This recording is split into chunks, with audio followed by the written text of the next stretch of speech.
Long before the town of Elma was formed, 23 sawmills dotted the area. Lumber was in abundance, and so were the streams and creeks to power the mills. Instead of burning the timber to clear the land for farming, settlers constructed sawmills to cut the timber into lumber and sell it in Buffalo, along with using it for homes, barns, bridges, and fencing. In 1845, Clark W. Hurd, Joseph B. Briggs, Allen and Hiram Clark dug a mill race from Buffalo Creek and constructed a dam to divert water to power the mill. A double sawmill was built and was in operation for many years. The history of the mill actually started in 1845 when Briggs, Hurd, and the Clarks bought interests in this property. And between 1845 and the 1846, they dug a raceway, water raceway, that was approximately a mile long. They built a sawmill, and within that 1 year, the Hurd and the Briggs bought the interests of the Clarks. So from then on, it became the Hurd and the Briggs sawmill. And the last documentation we have of this historic mill is in 1901. From then on, we picked up the mill about 5-6 years ago, and we found the foundations below us, the existing historic foundations. And we built a pathway where people could walk down and see the old foundation. And during the sesquicentennial in 2007, Edie Bowler walked through the mill, through the path that we had built. And Edie had mentioned that wouldn't it be nice if there was a water wheel here and possibly a sawmill erected. Well, back in the day, in the 1840s, 1830s, this was a forest. It was a pine forest. Right outside here, this was one of 3 Indian villages that were in Elma at that time. And the Senecas were just leaving the area when the white man settled here. And timber was needed for building barns, homes, firewood, bridges. One thing this area had, aside from the forests, was 2 waterways, the Cazenovia Creek and the Buffalo Creek. Other areas don't have that. So wherever a major roadway crossed one of these creeks, 1 or 2 mills were built, and the sawing went to saw the timber. Once the timber was sort of depleted, then grist stones were put in, and the area became a dairy farm. Dairy farms are here. Railroads came through to haul logs, timber away, to haul milk away, and that's really how this area prospered. When it first started, it was very rural. This was known as, this had many names. When the Seneca Indians were here, it was called Big Flats. When this mill was built here, Hurd and Briggs, some people referred to it as Hurd's Mills or Briggs Mills. And around later on, 1850s, 1860s, it was known as the Elma Village. And that's when the Elma name, when the generations passed on and Briggs and Hurds weren't as prominent, Senecas were gone, then it was known as the Elma Village. The only documentation we have of this mill is a footprint on a historic foundation, a historic survey map, and the actual foundations. We made drawings of the actual foundations and a detailed, comprehensive drawing of the mill from the old survey, made an overlay and put them together, and they matched perfectly.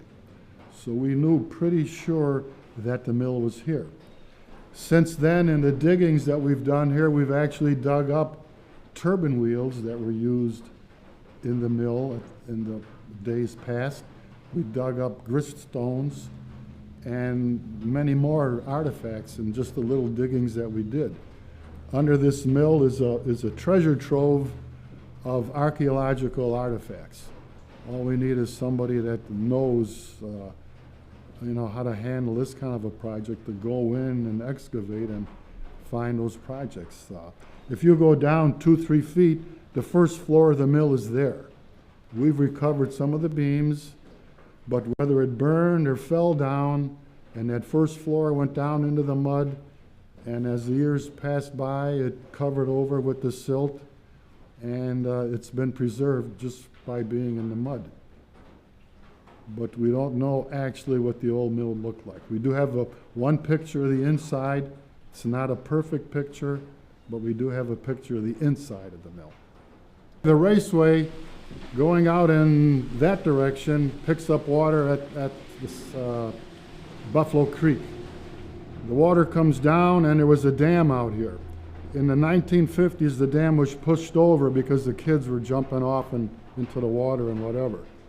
Since then, the race is filled in from the rains and whatever, and we're in the process now of designing the dam that's going to be right outside here, and we need to have the Corps of Engineers approve the dam.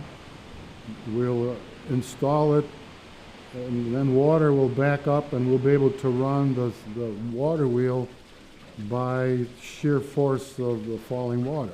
As the story goes, we're not positive, but apparently the mill race was built with slaves and Indians in the early 1840s by Mr. Hurd and Mr. Briggs for the express purpose of driving this mill.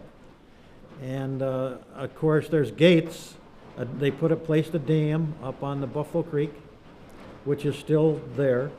Needs some little bit of fixing, but if we can get permission from the Corps of Engineers, we'll open the raceway and take water from the Buffalo Creek, run it through, drive the water wheel, which will drive the saw and whatever we need to drive, because there'll be quite a bit of power. Our next big project is probably put this dam up. It's a sub-dam that we have to install. So at the present time, we have to pump the water up to the sluiceway and to drive the wheel, which is actually driven by water, but we have to pump the water up that high. Although, as you can see, it's in progress. We have a lot of work to do yet, but we do have what they call a sash saw working, and the wheel drives the saw, and students, a lot of students, Boy Scouts, come in for a tour, and we fire the thing up and explain the whole process to them, how the water wheel turns some live shafts up above, and a crankshaft which turns the saw, which drives the rag wheel, which does a whole bunch of stuff. But when the kids look at it, they can see how it works in a physical way rather than have it explained to them, because you can point to the different operations and say, that's what's happening. Rather than let this historic sawmill become pure nostalgia and drift into memory, the Elma Historical Society has been active in the reconstruction of the water wheel. The Elma Village Mill will show people how energy was harnessed in the 1800s and will attract students and residents interested in Elma's history. For more information, to volunteer, or to donate to the preservation of our historical past, please call the Elma Historical Society at 652-9458 or visit our website at elmanyhistory.com.